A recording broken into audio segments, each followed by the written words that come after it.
You're listening to Midlife Crisis, the Millennial podcast with just the right amount of overthinking, where two lifelong friends take on life, culture, sports, and the undefeated father time. If you are a weekly listener or if this is your first time with us, welcome.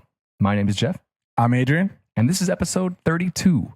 Coming up in today's episode, we have Sterling Hampton with us as we discuss World Series Game 4, Dodgers Blue Jays tied 2-2. What else we got?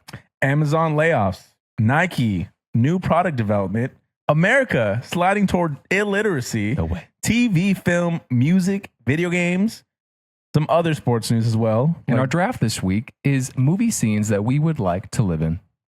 Let's go. Let's get Episode it. 32. All right.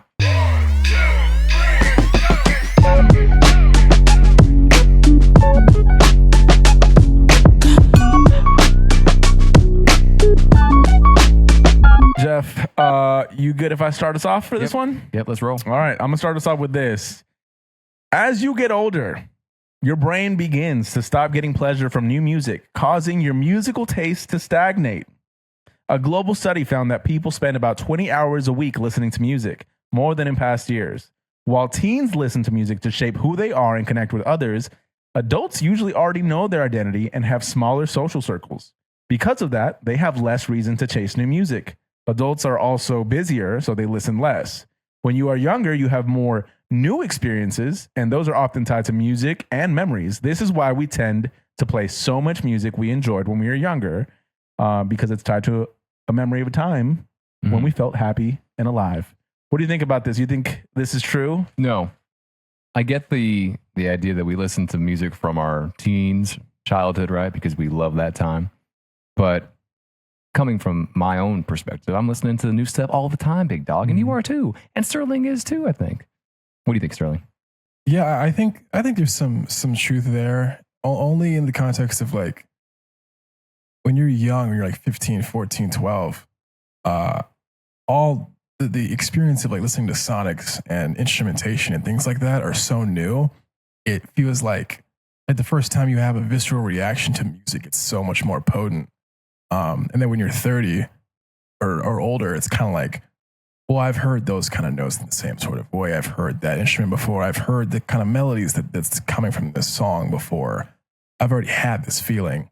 It's hard to like recreate that first hit. I've never done drugs in my life, but No. if you had to like liken it to something metaphorically, I get what I would you mean. imagine it's kind of that experience. I get what you mean. So what you're saying is Jeff's wrong and I'm right. So you don't listen to any new music, Adrian? I'm just kidding. Yeah, of course I do. But I will say that I used to be, like when I was in my teens, I was like an avid hotnewhiphop.com, searching the Exploring. blogs, like Dat Piff, downloading all the new shit, trying to see like what the hot new song or artist was. And I'm so far removed from that type of energy. You used to be the one that I would go to for new music recs. Yeah. And then you became that Yeah. when you started teaching. Yeah. Because I would get the no in. Okay, but let me ask you this. Do you think that same thing would have happened if you weren't teaching in high school and around Yeah, because youth? I still think that I look forward to Fridays when the new music comes out. I look forward to the new music Friday playlist on Spotify. I go through it every Thursday night or Friday morning on my way to school, just checking out new stuff. And I'll send you stuff that I think is, interesting. It is. I'm not going to lie to you. I skip a lot of it that I know I won't like. But the stuff that I'm like, mildly interested in, I'll take a listen. I'm similar. I'm not saying that I don't listen to music anymore either. Like I listen to all kind of new stuff. All this, I get excited. Like you just surf like iTunes new music. Mm-hmm. iTunes because I buy all my music. Do you still?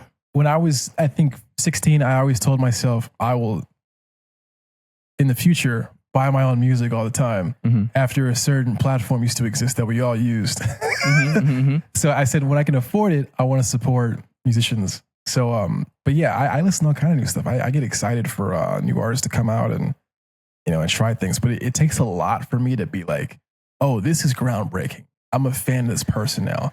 And there's so much music too, because everybody's trying to do it. And it's more easy to make.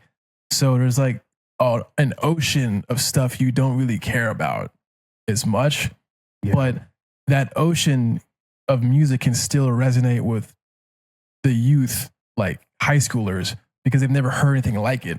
They haven't lived long enough to hear things that are kind of redundant. Mm-hmm. So to them, it is that powerful new thing that they're hearing for the first time, Yeah. like it was us a long time ago. I get what you're saying. Because like your taste level just isn't developed when you're younger too. This is me just shit talking on the youth. You always do. Fuck, you said something that I was gonna. What you just said reminded me. I brought this up on a few other podcast episodes ago.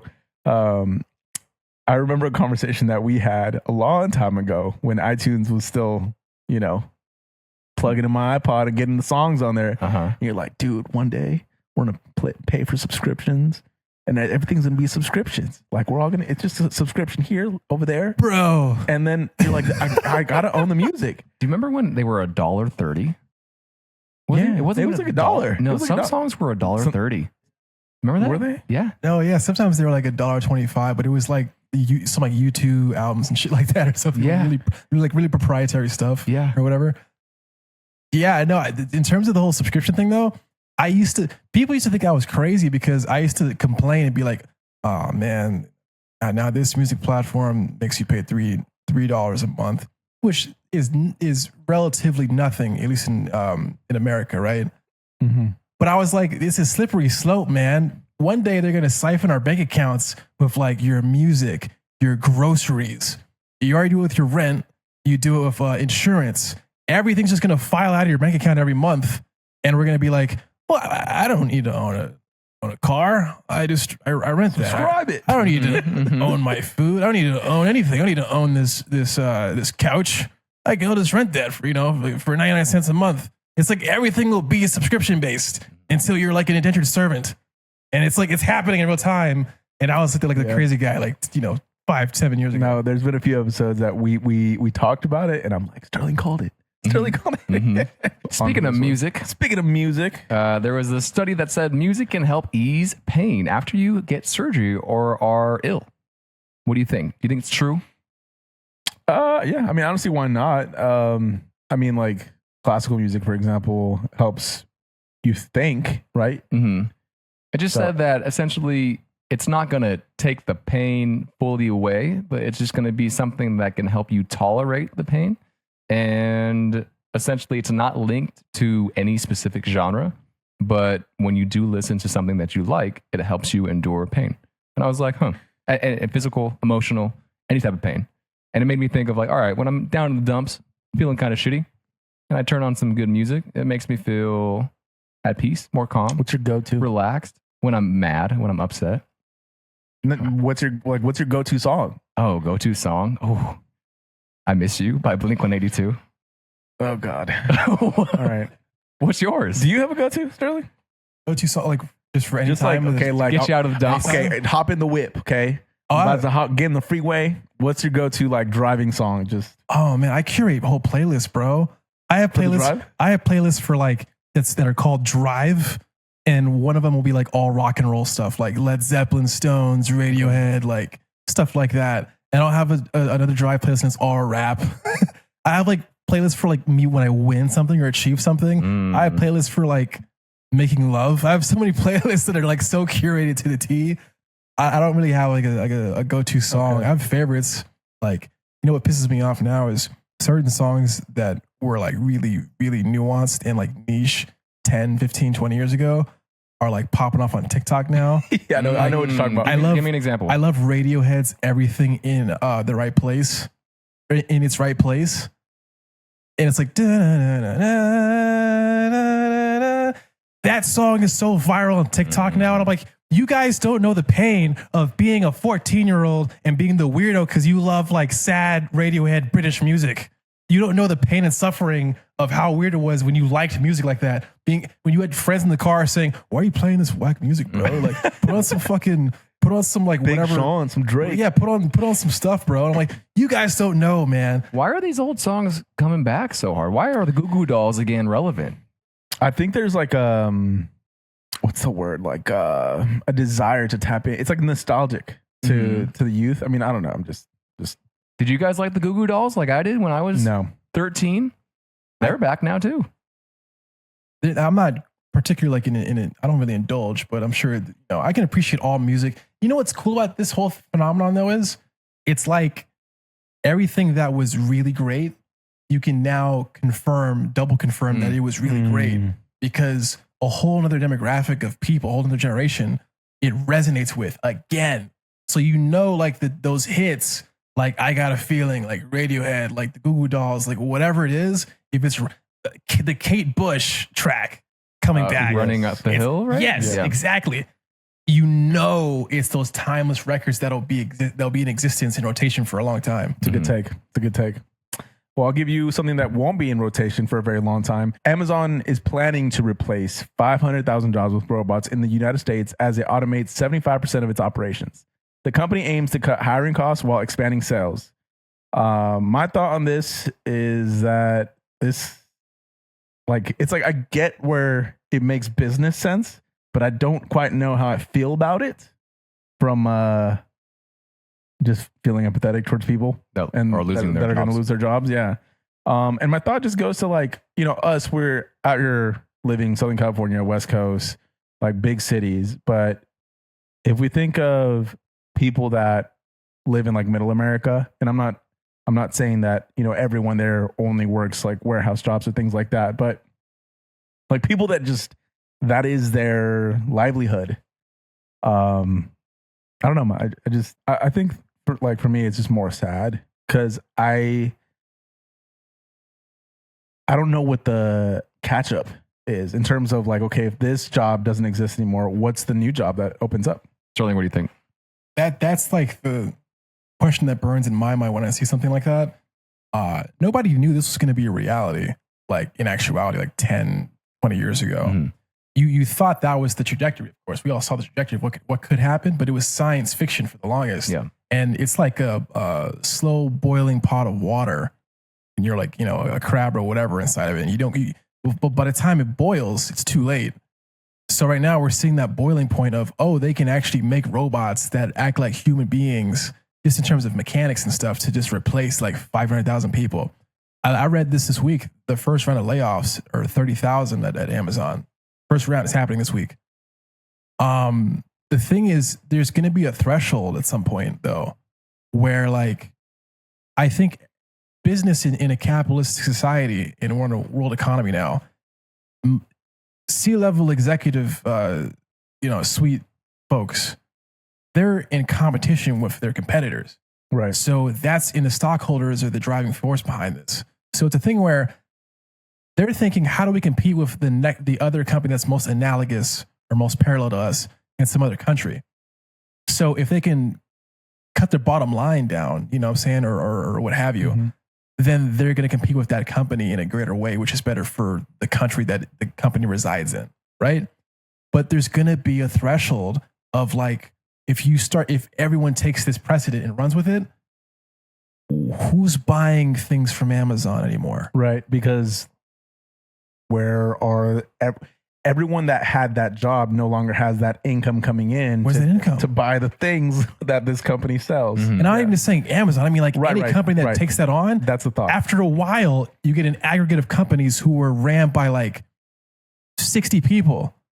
And the masses, there's no middle class anymore. It's like, where's the income at? From that. You're going to have to figure out universal income or what have you, or something to kind of offset that. And we're going to run into that like a train into a wall soon. So what happens after that is hit? I don't know that anyone has the answer to that question. This week is Halloween. Like good transition right there. Couldn't tell. So I feel like we need to at least. So I'm texting Sterling and Adrian today. Hey, are we dressing up for the podcast? Yes. And I hadn't even picked out this costume. So for those listening, I'm wearing a hippie costume. I've never been a hippie for Halloween, so I figured might as well, right? Anyway, what are your guys' plans for Halloween? And also, this ties into my next point. Are there any like specific date spots for a good Halloween adventure that you would know of? Like recommend? Yes. Okay, so first off, Halloween plans. Probably just walk with Cairo so you can go grab some candy, trick or treat around the neighborhood. What's he going to be? Originally, he was going to be a pumpkin. Okay. But then he changed his mind and he wanted to be Squirtle from Pokemon. Nice. Oh man, I don't have any plans, man. I'm inside. It's a good plan. It's a crazy time, man. It's end of the. I I love Halloween for a few reasons. I can think of them. Wait, You know, I don't know what they are. What you are know, they? you don't know what you're talking about. People are just so creative with their costumes, and they get really innovative with the format, and You're not dressing up? dude, I already stick out in public. I'm 6'5", I dreadlocks, and I wear these loud jackets. So for me, I'm just kind of like, oh. But if I go to an event or something, I just wear what I'm. I just wear the same shit. Respect. Which is nice about you can just do that if you want to. Yeah. At this age, which is nice. If I were to dress up though, I think I saw on TikTok where there's like these race car outfits, like these like F1 outfits from like the movie F1. Mm-hmm. That was kind of interesting. So I bounced around with that. But again, it's like getting your sizes. Okay. Yeah, That's that's a tough part. That is why I used to never dress up. It wasn't even because I didn't have the spirit to do it. It's because you couldn't find. It's fucking hard to find a costume, dude. No way. That's why, really. You're still at that threshold. I'm calling you little. Oh, like you're 6 foot. Like things fit you. They do actually. It's fit pretty good today. I threw it on. I'm like, damn. It's either the shirt fits, but then like whatever the bottoms are don't. I don't know. But anyway, for your other question, recommendations for things to do on Halloween, like for a date, like as for you and Tori. Yeah. You guys should check out the Dark Harbor. What's that? It's like the haunts that they have at the Queen Mary in Long Beach. Yeah, I'd go there. I'd recommend that. Try it out. There was also a list I saw of viral places that women will avoid at all costs on a first date. Okay, so I'm just gonna tell you guys the things that stood out to me. Women do not want to go to Starbucks on a first date. Women do not want to get any type of coffee or go on any type of coffee date for the first date. They don't want ice cream. That was surprising to me. Women don't want to go on an ice cream date for the first one. What do you think? It's a You have experience. No, I don't have these problems, but I'm saying on average, the thing is, those activities have become dirty. Like, I want to say dirty. I mean, it's like a dirty word. What are you like, doing? It's like, getting ice cream? What's wrong with you going to invite me to coffee or ice cream? Oh, like it's not enough. It's determined that it's like low energy. It's like low like effort. So it's like if you get asked for a coffee or ice cream, what you're saying is, well, you're not that important. I don't like you enough to go take you to this nice place with a rooftop and nice cocktails and stuff. I like you enough just to go on this, which is like insane. It isn't insane. So we can't enjoy coffee together now? Or going to 31 flavors? So you're just getting to know somebody for the first time. We have a friend, and this isn't his saying, but it's a saying that he's adopted in his mentality for dating. It's I thought you said he was adopted. Choose the date, dictate the rate. Oh, yep. If you choose the date where you're going, you can dictate the rate. So that's why a lot of people choose the coffee. Ice cream? And some people have ruined it because they're choosing one too many coffee locations. So the other ones that stood out, bowling. They don't want to go bowling on a first date. Bowling is fun. It is fun. Do you think it's maybe because you can't talk to the person while you're bowling? It's like one at a time type, activity? No, I don't think that's why. No? I think they can look silly. Yeah, I think that's what it is. It's there's a certain amount of skill. Also, if they're into their nails, perhaps there's a couple things there. Maybe they don't want to like look stupid. That They makes also a lot don't of wanna sense. Make their Sporting events in general, they don't want to go on a first date to any sporting event. I would if I was a girl. You don't want to go to a Lakers game? You don't want to go see the Dodgers? World Series? Fine. You're not going to spend thousands of dollars on a first date for. And then the last one that stood out, they don't want to go to a bar just for drinks. Interesting. I feel like there's so many rules. Too many rules for men. It's like, okay, I guess we're not going anywhere. Yeah, I guess I'm just not going to take you out then. So I actually have the other list, and I'll run through these really quick. Okay. So we got Cheesecake Factory, Applebee's, Chili's. What's wrong with these? Chipotle, Olive Garden, which I love Olive Garden, by the way. Buffalo Wild Wings, Wingstop, Red Lobster. Red Lobster's popping now. We talked about it. IHOP, Denny's, Waffle House, any fast food chain, a buffet, the movies. What's wrong with the movies? Actually, I mean, I get it. First date, I don't want to go to the movies. Yeah, I get that one too for a first date. The gym, I get that one too. Yeah, I don't. Why would you go to the gym on the first date? Church, that would be kind of a little too much maybe too. Mm-hmm. Family functions, movie night at home, You already said bowling, nightclubs, hookah bar. Is the movie night at home too forward? Yeah. You know what it is? It's the Netflix and chill era. Yeah. Yeah, that could be interpreted. Yeah. Okay. So The restaurants, though, I think all those restaurants are great for yeah. dates. So it's like what you have to pick like the expensive restaurant every time. It's just being classist. Like it's fucked because it's like, no, you can't take me to Applebee's or like any like a franchise restaurant that exists in multiple states. You got to go take them to like a very specific kind of like eatery thing. It's like because it like almost. I'm not really sure if it's that or if it's like the whole the effort thing. Like, oh, that's too easy. It's too easy to go to a chain restaurant. Everybody goes there. As opposed to going to find a place that's special and that's only our thing and it's like kind of not commonplace. I get it. I guess I get it. It's too much. It's too much. Honestly, if I was to encounter someone that, I mean, and I'm not saying that I would go to all these places, by the way, but there are some that I'm okay. I'm okay with Olive Garden. Yeah. If that's a problem, yeah, we're not going to the nice restaurant either. All right. All right. Transition. It looked like you were about to say something. I was like, all right, I'm loaded. I'll transition, but right. we're going to transition. Is there anything relationship related? I'm trying to think of a way to transition to the 8-year-old boy that wanted to get bit by a spider. But I don't know. We'll come back to that one. Okay. Since we're on the topic of relationships, okay, or first dates, things that women don't want to do on a first date. Okay. I got this headline for you. Scientists say, and you're only gonna experience this or have this help you if you go on nice first dates. Scientists say winter sex may boost immunity and help prevent sickness. Do you know the reason why, Jeff? I know you had this down in your notes as well. It says that sex once or twice a week equals higher levels of IgA. Immunoglobulin A? The antibody that helps fight cold and flu. Yep.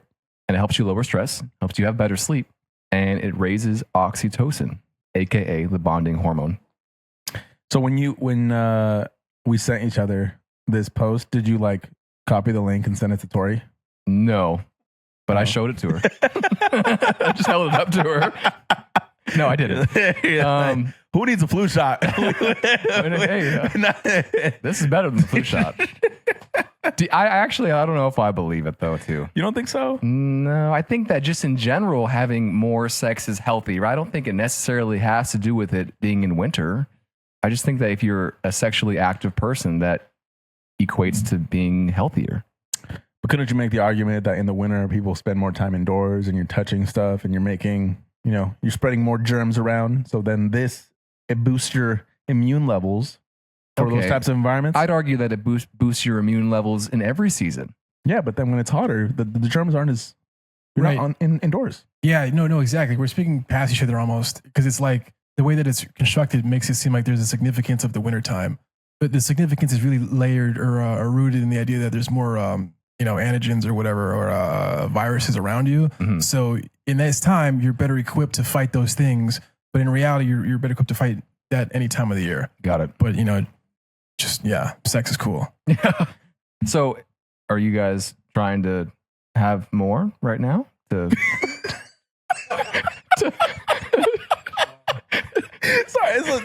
it's like nothing wrong with you asking that, but it's just how you were looking at me while you were asking that. Just I was like, I mean, you know what I mean. So though. Are you trying to? Yes, I know what you mean. I mean, yes. To answer your question, Jeff. Yes. Good to know, though. I'm celibate. Good save. All right. Speaking of feeling things. Speaking of getting bit. Keep going. All right, I got one for you. Nike. I don't know if you guys saw. They dropped like a few new shoe concepts, but there's one specifically that I'm gonna talk about. It's a shoe. It's meant to help athletes. It's a neuroscience based foot design, shoe design from Nike. There's two models, the Mind 1 and Mind 2. It's a new shoe that they're gonna drop in January of this coming year. Do you guys see this? It kind of has they almost look like slides. Yeah. They have like these little bubble balls on the bottom. Yeah. So as you step, like they push into the bottom Bottoms of your feet. Massaging your feet as you step. Yes. Okay. So what I got down is the silhouettes mark the debut of the Nike Mind platform, a complex scientific engineering and manufacturing technology more than a decade in the making. These are the first innovations made possible by Nike's Mind Science department, whose research is unlocking a completely new category of products and services to help athletes better prepare, train, compete, and recover. So these are basically supposed to enhance like the mind to body connection for athletes and recovery. What do you think, Jeff? Bullshit or bullshit? Got to add it. So Add it to the regimen. I do actually think that what they're doing is probably legit. Sterling, do you think it's legit? Oh, I think I'm just wired to think that it's total bullshit. Only because like companies used to make those kind of claims back in the day in the early 2000s. Yeah. Like this is going to help you do X, Y, and Z. Like you can jump higher because you have a ball of air in your foot. Yep. And it'd be the selling point. And it'd Yeah. be like that doesn't. No. But like, I'm not knocking it. It could, as you're saying, it could be valid. How much do they cost, Adrian? I couldn't find the price. Are you going to buy in them? the article? I don't know that I would buy it. But I'm open to the idea of it doing something for you. I like the UFOs. UFOs, if you guys have ever seen them or would try them, I recommend those. You know what recovery shoes are really good too? Kane footwear. This is not a plug. Mm-hmm. No, it's not. But yeah, I've heard those. Are Yeah. good. I wish I wore sneakers, man. You're a boots guy. Yeah, I just, I'd run in boots if I could. Really? I know. All right. Honestly, did we just come up with a new product? That sounds Running like- boots? Yeah. Running boots. Wow. I guess Hey, would that'd those be- just be combat boots? You know what? That'd be some kind of random like marketing statement piece campaign for like a Nike or Adidas, just to piss people off, to get attention to whatever like collections coming out, like running boots and do like like a cowboy or like sprinting on a field. That's a great creative actually, just for Yeah. like to piss people off. I could see it happening. All right. Just happened right here. You just witnessed the start of a new business right here. What are we calling this? Not to sell actual units. So like, Oh, like I was it's for a in. marketing campaign. I was ready. Yeah. Oh, like for the creative direction overall, right? For like Right. yeah. Like, like Versace will like do some crazy shit on a runway and it's like something you wouldn't wear in real life. Right. This is like a statement piece. It's more like the thematic idea around the campaign. Right. Yeah. I already came I up like that. Roots? Running boots? Running boots. Roots? kind of hard. Just a giant tree in my roots. All right, we're getting All right, what do you got for us, Jeff? Speaking of roots, no, I don't know. So did you see that this kid got bit by a spider on purpose? Yes, I saw that. He purposely got bit by a black widow. How old was this kid? 8 years old. 8-year-old kid wanted to be Spider-Man, so he let a black widow bite him. And my first immediate thought, I get it, kid. Same. I didn't do that. I didn't let black widow bite me when I was little, but I woke up every day for a couple years in my twin bunk bed, and I would wake up hoping a spider bit me in the middle of the night, and I would do the Spider-Man You did the test? as I woke up to see if I could shoot webs out of my wrist.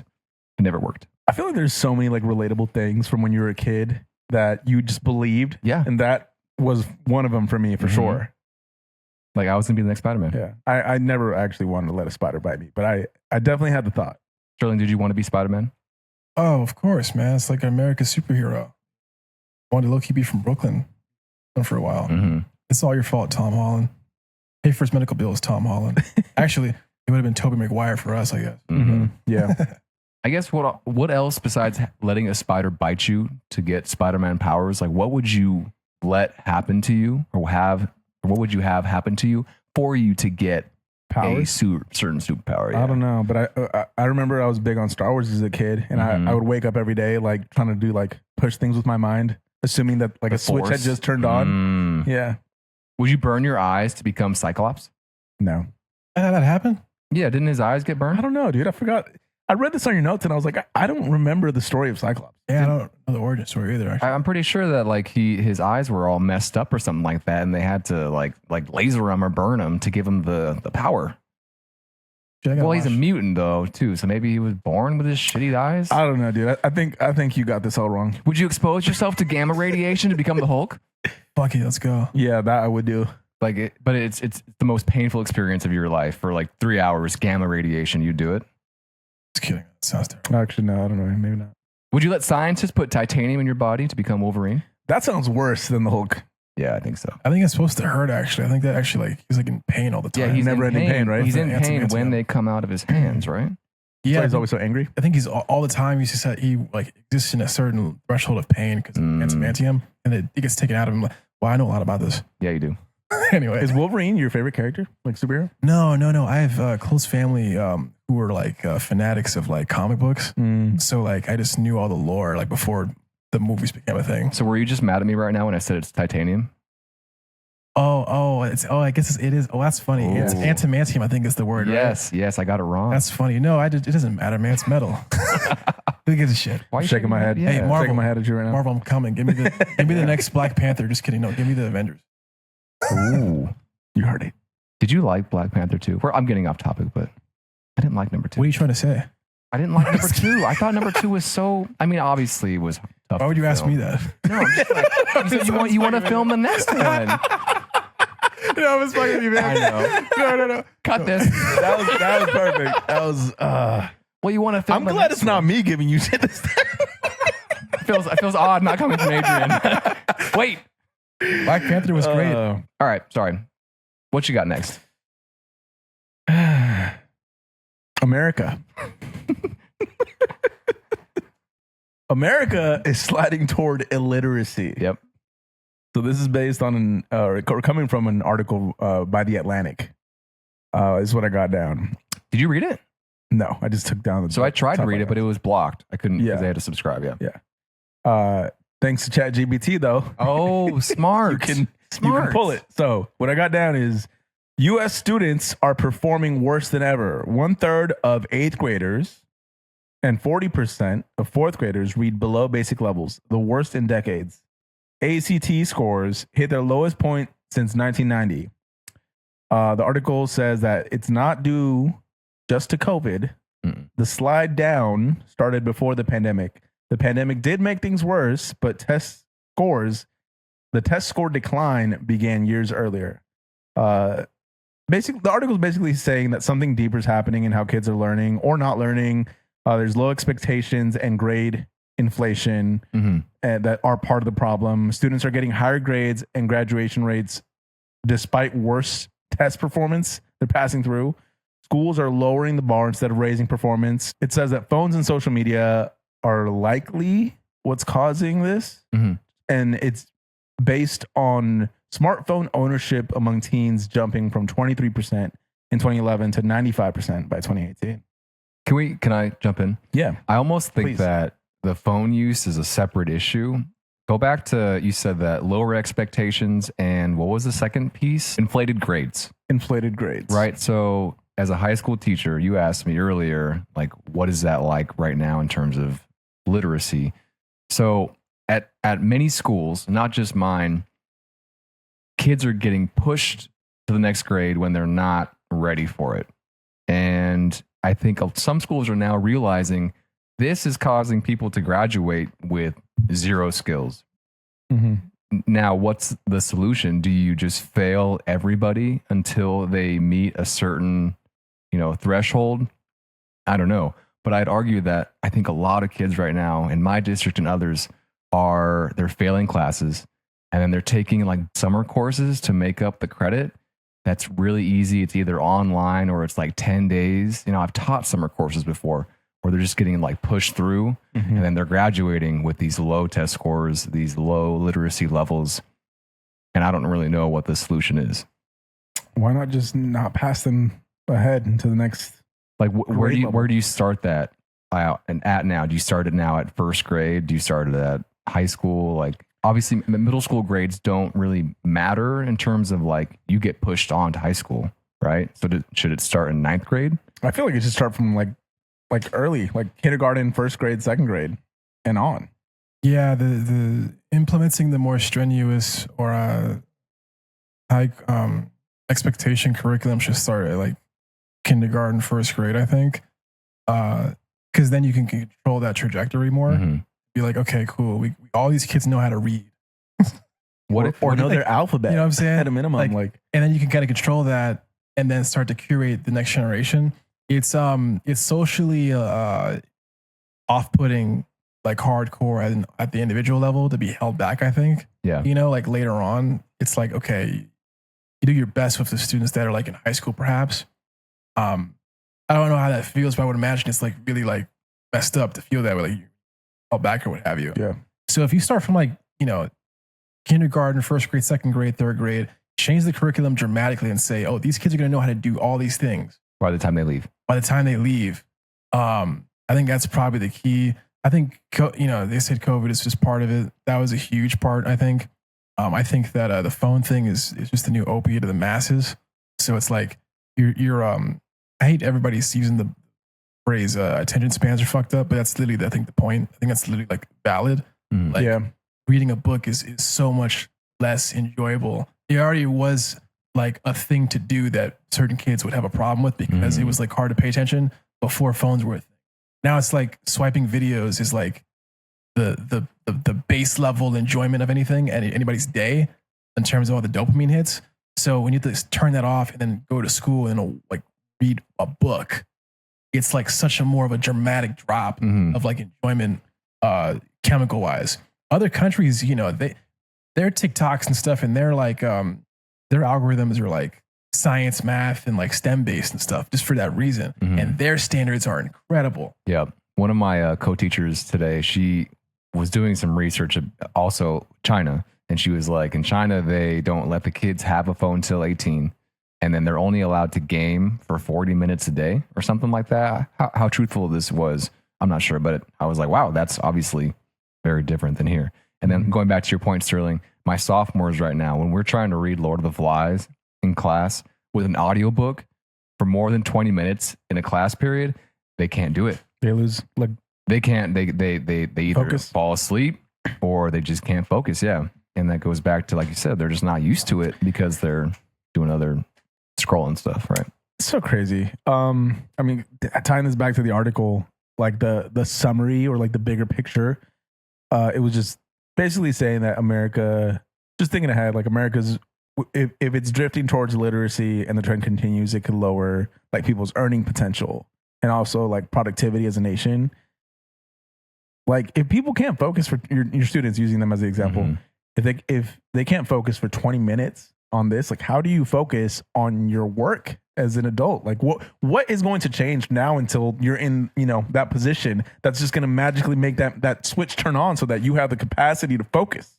You know what's scary about that is you got nurses that are walking around right now that passed their exams during COVID right now. Like I've seen, actually I have secondhand knowledge of this when I've seen somebody like have a hard time putting a needle in somebody's vein because they, you know, they're like making mistakes and shit. It's like, oh yeah, you just graduated from that era. Like that's a real thing, man. And then we're going to be much older and more prone to illness, and we're going to have people taking care of us that's just like prone to illness because we weren't having. Well, just because we weren't having winter sex. Yep. Sorry, I had to do it. I see what you did there. No, you bring up a great point. I have a lot of family in the medical field, obviously, and we were just having a conversation recently where they were just sharing how like, and I think this applies to like all different facets of society and like the machine that we all exist in. When you're young, you make this assumption that it's like, oh, if someone works in this field or if they hold this title, they're an expert. They know everything. And as you get older, you realize, oh no, so many people are idiots, like just fucking stupid. Not everyone, but there's a lot of people out there that are. And it's scary because you're at the mercy of other people because so much of life depends on interaction with other people, getting services and help from other people. And I think like a hospital is the most dangerous, obviously, if you need someone. Anyway, like tying it back to hearing it firsthand from family members that I have that are sharing how there's been incidents where a nurse or someone is doing something that they clearly don't know how the hell to do. And on top of that, then you have the corporate side where the business side of the hospital doesn't want to give the nurses more help. So they don't know what they're doing, number one. And then they're doing it on their own and they don't have enough help. And then, whoops, something happened. Patient died. It could have been helped. but they didn't know what they needed to know to know how to help the patient, and they also didn't have the help. But it's all good. The insurance will handle it. So you can't even like blame them fully, right? Because they were doing their best with what they had. So I mean, but then someone has to take the blame. I mean, this all ties back to what we're talking about here, right? It starts with kindergarten. Yeah, like Do you- passing when you shouldn't pass. Yes. Like, know your letters. AI is partly responsible for this too. All these college students using different platforms to write their papers for them and do certain assignments and look up answers. Like, you're not actually raising human capital anymore. You're just raising like people that are good at using products to get answers, as opposed to retaining information. The whole point, you have to feel like negative stimulus, like, oh, I failed. And That's it's okay. bad Well, yeah, it's bad. in but order to grow. It's needed, yeah. Well, right. Well, it's okay that you failed as long as you recognize, oh, hey, I need to make a change to go and like improve. Mhm. And that needs to, like what you're saying, it needs to be okay for that to happen. Stop giving trophies to, fifth place and shit, man. Like, what are we doing here? It's like, yeah, blows my mind. Like, what other facet of life does that exist in? To wrap it up, this is a good topic and good conversation, obviously. I was just going to say that, like, what other part of life does that exist in where people get the, participation trophy? It's like if you go to work and you don't submit the project that you got asked for, you don't get oh, okay, hey, it's all right, like, try again. Like, no, if you don't deliver, you're fucked, right? Like, that's how it works. That's how life works. Do you think I should give trophies to all my golfers on my golf team, even though we got third place in the league? No, No, I already bought I don't them. think so. Yeah. Not with, like, You're the myself. problem, Yeah. Jeff. my golf budget at school. Yeah, dude, if I didn't get these trophies for the golfers, Outrage. the parents would be upset.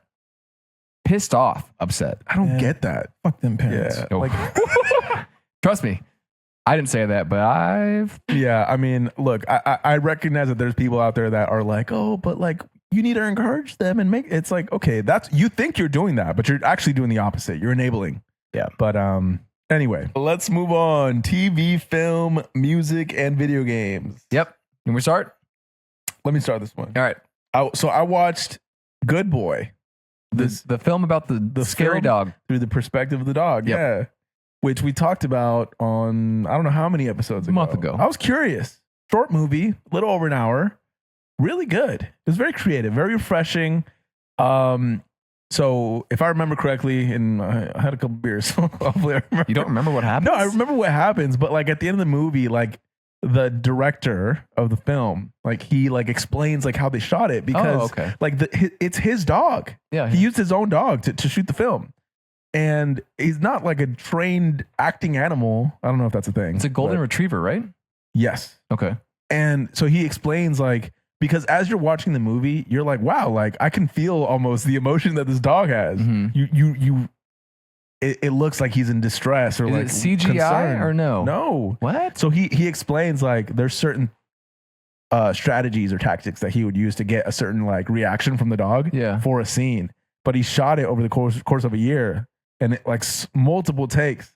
Like I said, very short movie, but very creative. What I liked about it is that this kind of goes back to like what we were talking about, like modern day, right? It's like so much easier to make music, film, creative things. And so you have like this sea of content, and then now with like corporations trying to like recycle old shit and like bring back, old IP or whatever. It's nice when you have, or for me at least, when I get to experience like something new and refreshing. And this was cool. It was a good take Yeah. on a film. I do want to see it. Would you watch it, Shirley? Yeah, man, I'm trying to watch so much stuff right now. I'm one of those people that like I haven't really seen a lot of the things I should have. Yeah. So I'm trying to Something catch new. up and watch as much as possible that's happening in the present. Cool. I saw Frankenstein. How was it? I liked it. Very solid. You sound hesitant. So, okay, I've read the book probably 6-7 times. Oh shit. That was damn it. And so the new movie, directed by Guillermo del Toro, right? Mhm. It was good. It's really long. It's 2.5 hours long. So for me, I was kind of getting antsy by the end of it. It does follow the split of the narrative, right? Like the first half is Victor, and the second half is the creature's perspective of what happens. I don't know if you guys read it. Mm-hmm. You guys did, right? So it does follow the OG book by Mary Shelley pretty closely, but there are some really key differences that it almost kind of shocked me, and I was like, oh, I would never have done that, Really? especially with Elizabeth's character. So in the original book, Victor Frankenstein, he is to be married to his sister, his adopted sister Elizabeth, and he grows up like knowing that. And I don't want to spoil. I could spoil the book, right? Yeah, it's fine. Yeah, the creature kills Elizabeth like on their wedding night. That is completely different than this new movie. Elizabeth is never really with Victor at all. She's very important, but he changed a lot. So, but I get that. You have to have your own artistic take on the tale, right? Because it's been told 20 times. It's been told forever. Everything with the creature, Jacob Elordi as the creature, really well done. Everything with Oscar Isaac as Victor Frankenstein, good stuff. I just thought it was a little too long, so I'd give it an 8 out of 10. And I think the most important thing is, would Mary Shelley be proud of it and faithful? consider it faithful, overall to her original work? She would. You think so? Okay. Yeah. Should I try to go watch it while it's still in theaters, or should I just wait? I would wait. Okay. Yeah. Free on Netflix, or not free, but watch it on Netflix at home. Yeah. Free. This guy. We were just talking about subscription. Got him. Well, okay, you have a Netflix account. You might as well watch it on your subscription account versus pay an extra $25 to go see it in theaters. Okay. I'm glad I saw it in theaters, but now that I've seen it, I wish that we would have just waited. If that makes sense. All right. Yeah. All right. That's all I had for film. I do have video game. I think you have what I Yeah, Halo, right? Halo. What do you think? I'm excited. So I don't know if you remember what's an Xbox One? What's the name of this? The console? original Xbox? No, like the one. It's like the same generation as a PS5. Like The Xbox Series X. that's what it is. Oh my god. Okay, so when that That's what first that's called. Xbox Series X. I've been out the game for a long time. Or I didn't realize S, they have the yeah. name. Mhm. Holy shit! I'm gonna get the console once GTA comes out just to play it. Are you going to get a PS5? Oh, well, just when GTA 5 comes out, I'm gonna get Or like. GTA 5's been out for 12 years. Oh, I'm so sorry. I mean the newest one, the Six. GTA 6. Yeah. I'm gonna play the entire game, maybe play some online, and then I'm gonna like go give the console to a kid or something. Nice. Somebody nice. else. Smart. It's a good plan. Yeah. I gotta play the game. Yeah. Halo, That's the though. itch. So are you going to get a PS5 or an Xbox? I was a Microsoft kid. Okay. So, I mean, I'd probably go with Microsoft again, but I mean, They I don't both know. work. It's like the same thing now, right? But yeah. Well, that's what I was gonna say. Is like since Halo's coming out for the PS5 now, like originally Mhm. it was Xbox exclusive. Yep. And in my opinion, that's the only thing that made Hey. Xbox cool. Not the only thing, but Well, Gears of War. Gears of War is also on PS5 now. Yeah, I know. They all are. Forza is, Gears, yeah. So I'm excited. What I was gonna say is when the Xbox Series X was coming out, I pre-ordered it. I bought it, and then I was like, maybe I shouldn't have bought this. Same thing with the Switch. And I ended up too. selling it. And Yeah. then, I don't know, 2, 3 years, 4 years passed. I bought it again. And the only reason I bought it was because I wanted to play Halo. Halo and they have, Infinite, right? Infinite. No, well, yeah, that, but they have like the Master Chief Collection. Oh, you nerd. I know. Me too. And then, yeah, so I was trying to play chronologically 1, 2, 3, and then take it from there. You And never did. I couldn't do You it. never It just- did. As now as a 31-year-old, I'm just like, fuck. I want to play all these games, but I can't get into it in the same way as when I was younger. So you're going to buy the remake on the PS5? Yes, I will. Because I don't think it has the multiplayer though. That's the That's only okay. reason that I would Oh, buy that you it. get it? Yeah, I don't want to play the campaign. damn, I forgot there was like this thing between Microsoft and like and the Nintendo, right? Nintendo and Sony. Yeah. Yeah, I forgot there was this because I remember when I first got in the game, so to speak. I was also a PS2 guy. Like that was like the golden era back in the day. I forgot about that. That used Say to it be. again. And then you like, I don't know how we got into Microsoft, but then we did that for a little while. But yeah, that was like Sony's the cool one, and then Xbox is low-key for like the weirdos or something. Was that what it was? Maybe at the beginning, but then for a while it was Switch when the Xbox 360 came out, Yeah. and now Right. it's It the was most like the popular. That's when I had it. Yeah. Yeah. Okay. What was your favorite PS2 game? Oh man. Did you play GTA? Yeah, I did. I was one of those kids. I used to play that when I was like 14, like Mhm. 13, 12. Did you just sneak it? No, man, Wow. that's the crazy part. Well, yeah, my uncle and my dad, they like played that game, so I would play with them. This was probably San Andreas or Vice City. Which one? Oh man, you know what's fucked up? I think I was playing like GTA 4, like not the one that's like called 4, but the one that was before Vice City. Oh, GTA 3. I got into it, but in that era when he's like in New York or Newark or some shit like that, and it was like Liberty City, right? Right, Liberty City. Then yeah. I played GTA, the San Andreas, obviously the Miami one, Vice City, and then man, I'm Going a back. fan. I skipped the whole era. Yeah. Sports. What do you think of the World Series? Tied 2-2. I think it's entertaining.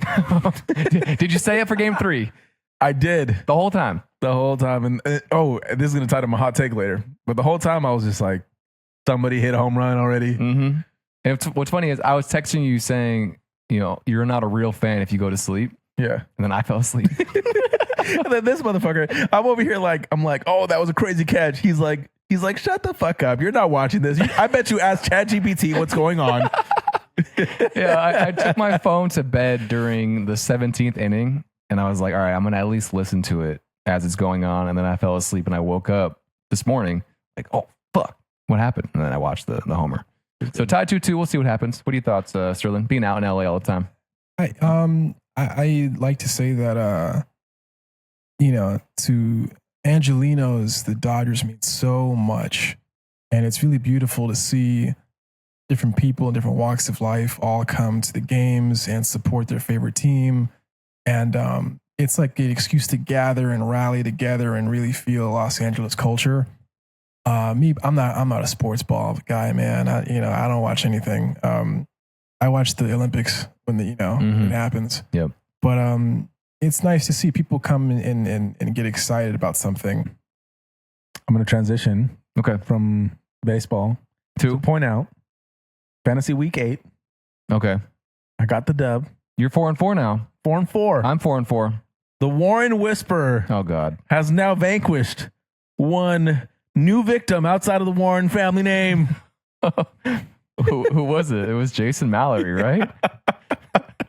So are you still the Warren Whisperer? So just so you understand the context, I'm in a fantasy league with Jeff. Jeff's brother Jason is in the league, and so is Mr. Warren, Rodney. And my team is terrible, but the only 3 wins that I've had this season so far are against the Warrens. So in the group text this week, Adrian's had a few beers, and he's like, just so you know, all 3 of my wins are against the Warrens. Might as well call me the Warren Warden, the Warren Whisperer, the Warren Whooper. Yeah. And then his dad just texts, ha ha ha ha, period. I downvoted everything in that chat. He's awesome. Your team won. Dude, my team's on the downslide right now. Your team's kind of coming up. Do you play fantasy, Sterling? No, I've never played. Yeah. Adrian's now hooked. I think you're more hooked than I am right now. Probably. Yeah. I guess we can also talk. We're also sad that Cam Scadabo dislocated ankle? Dislocated ankle. Just had surgery, I think, today or yesterday. Terrible. He'll be fine. He'll come back 100%, close to 100%. But yeah, he'll be out for this season. Sucks. He's like the reason to watch the Giants, him and Jackson Dart. So, sucks. Let's go to hot takes. Sterling, you got a hot take for us? Oh, golly gee. I don't. You don't have to. Maybe it'll come back to me. Okay. Okay, we will come back to you.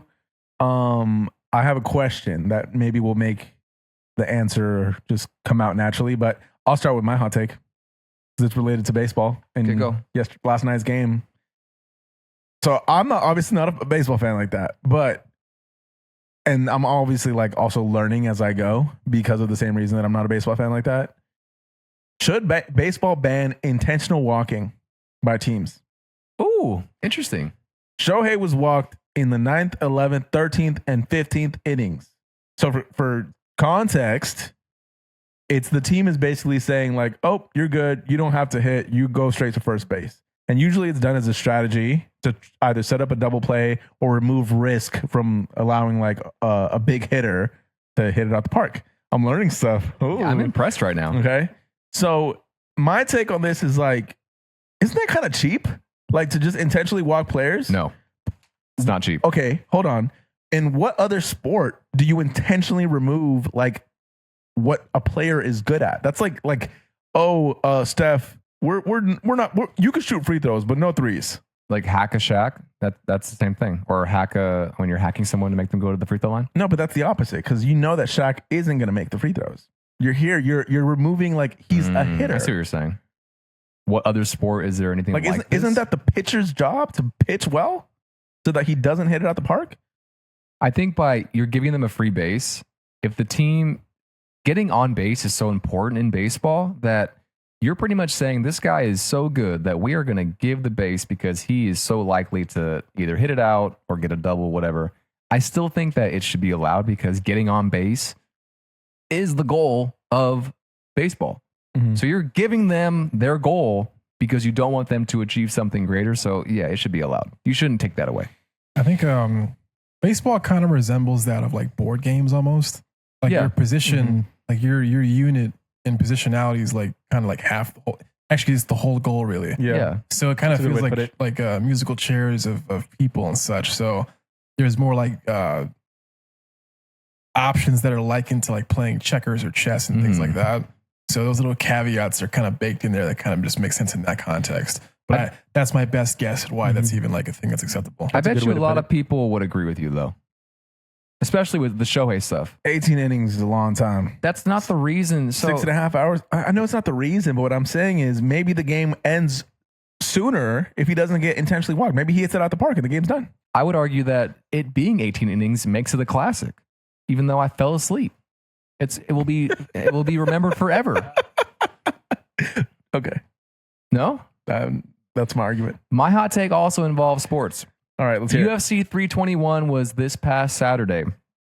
Now, I'm not a big UFC fan, actually, or just like you in baseball. But Tom Maspinall was defending his heavyweight UFC belt against, I'm going to pronounce his name incorrectly, Cyril Gahn.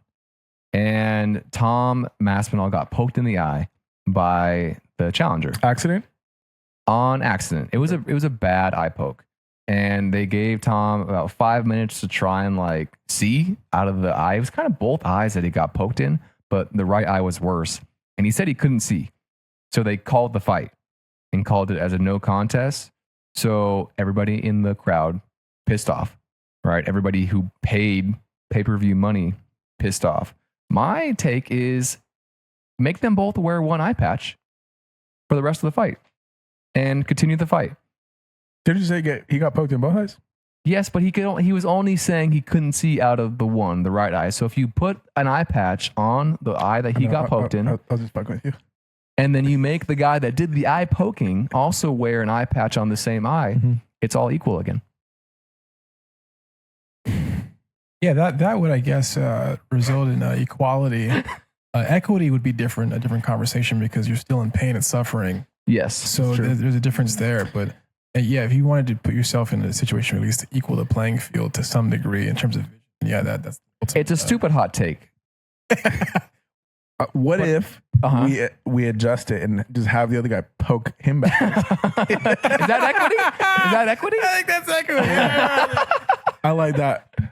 That would suck though if you poke someone by accident and then you're like, "Fuck." Yeah. So all right, go ahead. Well, also, I mean, like the dude that did the eye poking felt bad because also he lost his opportunity and he was winning. He was winning the round. It was round one, and I just felt kind of bad. Obviously, I didn't pay for it, but like people there were pissed, and I understand why. Okay. It's not a bad take. I understand. Find a way to finish the fight. Yeah. At that moment, I don't know. Right. Don't like just call it a no contest. Sterling, what you got? Hot take. Okay, so I'm gonna tee it up with a question. Okay, so hopefully it gives context so we can answer and get into something. Yeah. So okay, as someone that's immersed in film and creative overall, what's like a current pop culture trend that you think is overrated? It doesn't even have to be a trend. It could be social media use. It could be TikTok. It could be something that you've seen or experienced from like music artists when you were touring, or like what you witnessed, what it was back behind the scenes versus what people think it is. Or I don't know if that's enough context to set it up. Man, no, I know that was great to put me in the mindset of thought process. It's just, I don't know, man. Like culturally, I think I don't have anything that's like a nitpicking like thing that I'm like, these people do these things too much. Social media is all over the place, man. It's like the wild, wild west of just craziness. There's no North Star anymore. I can touch on the topic of like, the funny thing about it is back in the day, even before we were like kids, you had to like actually live the life that attached to the aesthetic. Like the best example of this is when tattoo enthusiasts, they look down upon like people that get tattoos all over their hands and necks and stuff, but they have no tats that are like on their like body and stuff. Like, they're not like real like people that get tattoos. They're just getting random stuff that doesn't mean anything. For me, it's kind of like there you can go on Pinterest or whatever it is and go look up like rock star like aesthetic or like skater aesthetic, and those people just want to like appear like those things without actually doing the things that are associated with the look. Performative. It's all performative. And I'm not sure it's like a terrible thing about that, but it's just like niche people, like specialized people don't really exist as much in the same way because you can kind of cosplay as a thing. And then like for even I'm wearing a motorcycle jacket, for example, right? Anytime somebody asks if I ride, I'm like, no, I'm just posing, man.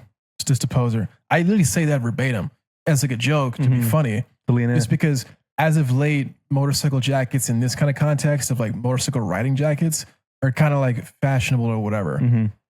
Leather jackets in general are fashionable, but like the specific like rider jacket from like Vanson and stuff, it's like a thing. But I'll always be like, nah, dog, I'm a four-wheeler kind of guy. I drive cars. But it's like that's the funny thing about culture these days is because you can just cosplay as anything.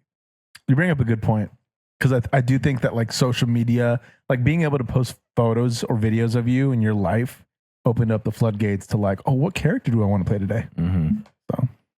So as I sit here in a hippie outfit. But that's the point though. That's like Halloween. Yeah, it's like Halloween all the time. Yeah. Right. Yeah. Exactly. All right. That was good. What hurts this week? Yeah, you go first. Okay. So we do what hurts this week segment where we basically just touch on anything. It could be literal, like my back, or it could be something that we experienced, emotional, something that was tough. Spiritual. So for me, the room where the walls are still empty, it is time. We're going to be moving. So the part that hurts is I'm not looking forward to actually moving the shit this weekend to this new apartment. Right? I'm definitely looking forward to having it be done. Yeah. But yeah. All right. Ideally, by next weekend, we'll be all ready to go. Sweet. That's it. That's my words this week. Golf is done. Golf, my girls' golf high school team finished up. We had one girl go to CIF, and bittersweet because she did great, played well, didn't advance. Only the top 24 advanced. Dude, to advance in the top 24, you had to shoot like +3, +4 through 18 holes. And that's incredible. These are like the best golfers in Southern California that we were watching. So it was cool. But I was a little sad that it ended. But also, like I said, it was time. So that's my what hurts and what feels good. You get more time back now. Yes. Hell yeah, brother. Yes. So what feels good for you? It's the same thing. Apartment. Just excited to be in a new space. I feel like when I was younger, I don't know that I thought about it in the same way, but this idea of space and the environments that you're in and how it like makes your life literally feel like it's like a new canvas, fresh start. So that's what I'm looking forward to. Nice. With literally waking up in a new environment and new space. Place, yeah. So Sterling, what hurts for you this week, big dog?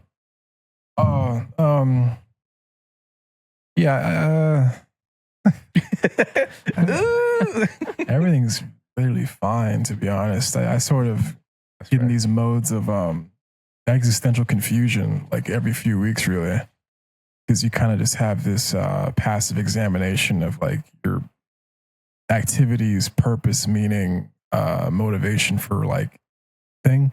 Mm-hmm.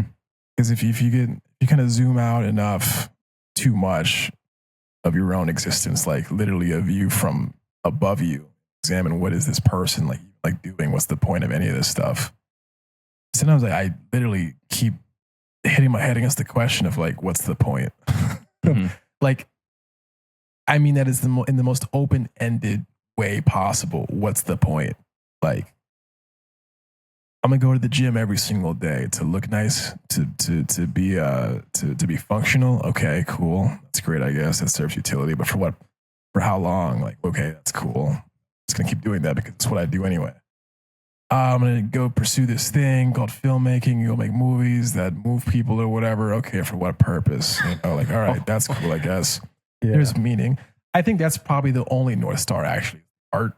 Everything else is kind of like, I don't understand why I wear these clothes. I don't know. I drive this car. Why does the car have 4 wheels? Why is it designed this way? Why are the houses designed this way? It's like I haven't been able to shake this since like I got into philosophy in college.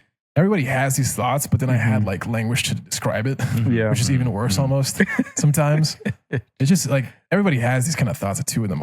It's just more like I can't. It's hard to escape them sometimes because it's like, all right, I don't know. What's my motivation here again? I'm in this like meat sack trying to go get like coins to go live longer. Video game. Like, all right, that's cool. Then there's no objective real truth. You're just kind of ascribing your own meaning to things, which is also equally the most beautiful part of it because you get to kind of determine what has meaning and what doesn't. Yeah, that's it. I'm not even sure if it really hurts anymore. It's just more like a daunting feeling, but yeah, no, life's pretty fucking awesome though too. So, you know, no, that was a very great way to put it. Yeah. And as you were talking that through, I was like, relatable. in also like an optimistic kind of way though. Mhm. Like it's not like meant to be negative. All right. Is it time? Well, Is it time? draft, right? Yeah, it's time. All right. That's what I meant. Ready? Or are we going to say what it is? Okay. Sterling, you're going to be the judge of this. And if you want to toss them in, by all means. So our 5v5 draft, movie scenes we wish we could live in. Yes. Okay. Any movie is open. All right. No? I'm just kidding. No. 3, 2, 1, 2. Fuck. I got rock. All Okay. right. Movie scenes that we would want to live in or could live in. I'm going to take Happy Gilmore's Happy Place. Like this, Which one? the scene with his girl and she's got the pitchers of beer and they're on that beautiful golf course and the music is just perfect. It's a perfect day and I could live there forever. Yeah. That's number 1. Yeah, that's a good one. Oh, all right. I'm going to go The Hangover. The party. Which one? At the end, you see the party, the photos of the actual party. I want to be in. I want it to be at that party. Okay. So That's a good basically, one. like the party that we didn't see. Okay. That led to The Hangover. Okay. Going off that, I'm going to take the Project X party.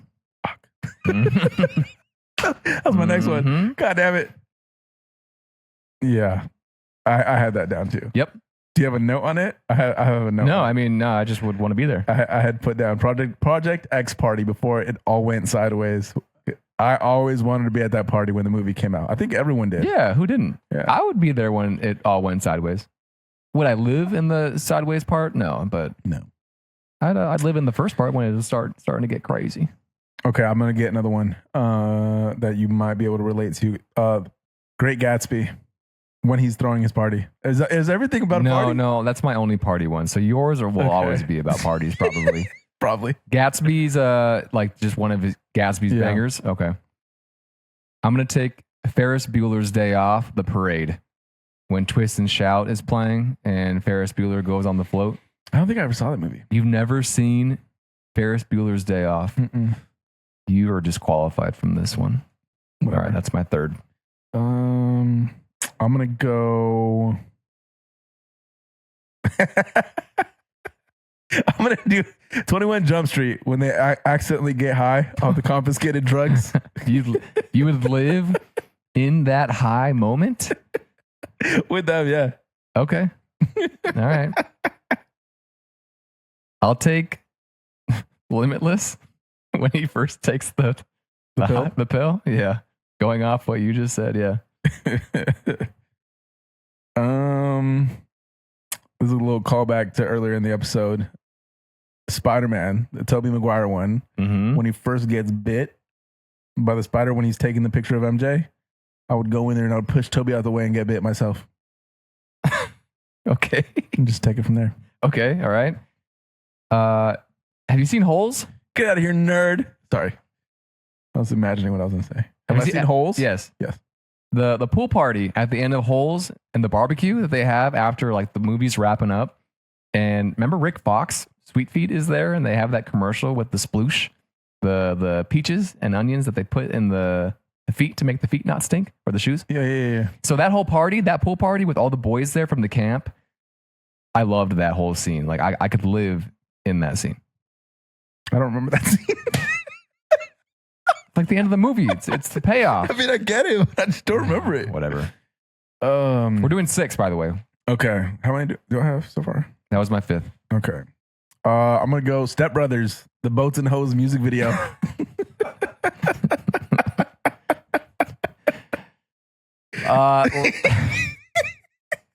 Our lists are so different. Yeah. Last one, Avengers Endgame, the portals scene when all of the superheroes are brought back and they're coming through Doctor Strange's portals and they're about to fight Thanos and all of his people, whatever they called. I could live in that battle. That was the best moment for me in the theater ever. Like if I was in there in that battle fighting against Thanos, I'd be a happy guy. I would die happy if I died in that They're battle. taking you out in like a few seconds. Okay. I die a happy man. Okay. My last one. Gladiator. Are you not entertained? But I'm not going to be inside the arena. You'd be in the Coliseum? I'm in the audience. Oh, that's pretty cool. Kick it, hang out, All right. have a beer. Did they have beer back then? Mead? Wine. Oh, okay. I'm sure they had something. Probably really shitty wine. Yeah. Were the prices terrible too Probably. at the Coliseum? So I need one more then Yeah. for 6. Yep. Ooh. Okay. Only because this is when I was a kid. Who Framed Roger Rabbit? Give me context. The context. I always wanted to be inside of a world where you could hang out with cartoon characters. Oh, okay. All right. Fair. Yeah. All right. So I had Happy Gilmore. I had Ferris Bueller's Day Off, The Parade. Happy Gilmore's Happy Place. I had Holes, the pool party at the end, the Limitless scene where Bradley Cooper takes the pill for the first time, Avengers Endgame, Portals against Thanos, and then the Project X party. I had Step Brothers, Boats and Hose music video shoot at the Great Gatsby at one of his best parties. Gladiator, Are You Not Entertained in the Coliseum? The Hangover, the actual party that happens though before the Hangover itself. 21 Jump Street, accidentally getting way too high on confiscated drugs and becoming Spider-Man. Sorry, Toby. Sterling, who won? Oh man. Oh, I'm supposed to judge? Yep. Oh, I thought I was gonna like pick 6 of my own. All right. Oh. Yeah, Yeah. please. Oh, yeah. Go ahead. Let's do that. That's Yeah. too hard. I haven't even seen half those movies. All right, actually, I'm really curious to hear your Yeah. yours. I would do Wolf on Wall Street before everything went like sideways for him. Okay. It's like, when he's with his dad and his lawyer, and they're like, "Hey, you won. Just like fall back, man." It's like, "No, I'm not fucking leaving." Mhm. It's like, "No, you should have left. Yeah. You should have like just like fell back and sipped on cocktails and stuff on a beach somewhere." Yep. Probably Jobs, Steve Jobs movie. It's a good one. I just get inspired With by like Ashton. That's the Ashton Ashton Kutcher one, Kutcher, right? yeah. I get inspired by movies that are about like biopics of really awesome people. Even like a Social Network, like Daniel Mhm. mentioned in the last podcast, building things, youth, and seeing them flourish and figuring stuff out and being prolific, whatever. Yep. Always aspirational.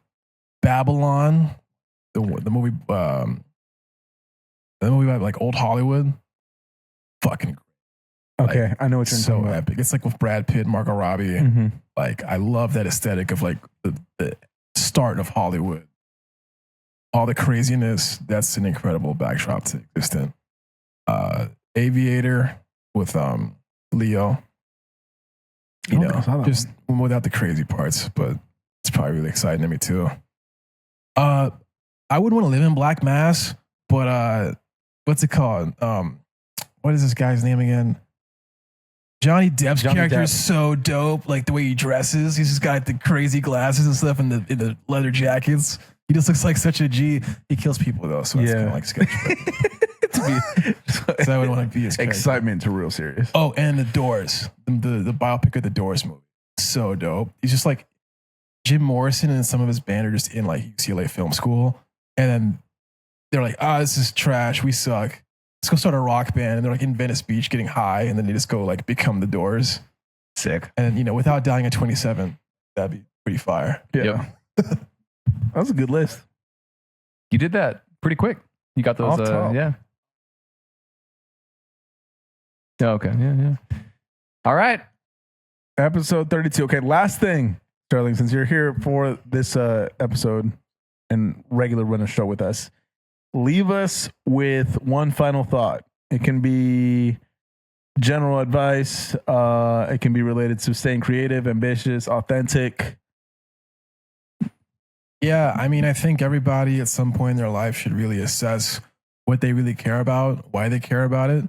And it's okay to be confused about it at the beginning and think to yourself, okay, well, you can let your world crash down. All the different things that you're supposed to care about, family, friends, achievement, accomplishment at certain ages, career, all that stuff, marriage, kids, all those things, career, everything.